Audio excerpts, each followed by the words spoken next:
Fayette County Public Schools has recently struck up a partnership with Dell, Microsoft, and Intel to incorporate Girls Who Game in our district. And despite the name, our target is on supporting women and increasing women in STEM. However, anyone, regardless of how they identify with their gender, can join, and we actually encourage it so that we have more allies that are also working to support an increase in women in STEM careers later on down the road. I am a district STEM learning coach for Fayette County Public Schools, and I'm also the Girls Who Game coordinator for our district. One of our biggest drives is that, over half of the population is women, however, only 28% make up the STEM workforce. So that is our ultimate goal, is to empower our young women, and especially our young women of color, to see themselves in a STEM career later in life. The celebration event was a huge success.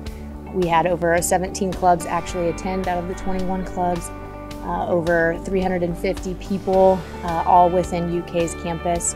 And I think one of the most powerful things was we held this in the Jacobs Science Building, so our young women and our young club members can see themselves in this future classroom, which looks very different than what any of us as adults got to experience in college. But so they got to see themselves in a future classroom.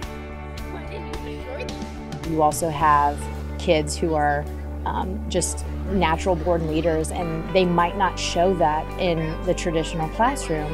And so this provides students with an opportunity to really showcase their skills. And I can't tell you how many students or how many teachers have said, I had no idea that this student was capable of this, or I had no idea that this student was a natural born leader or was good in art, or whatever it be. But it provides another outlet for learning for our students that we as teachers, we don't always get a chance to incorporate into our classrooms.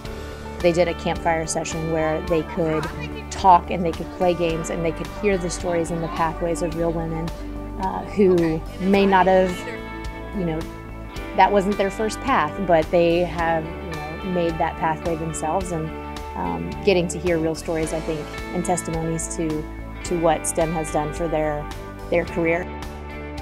They got to hear from a Kentucky native, Laura Mazarakis, who is now working for NASA as an engineer.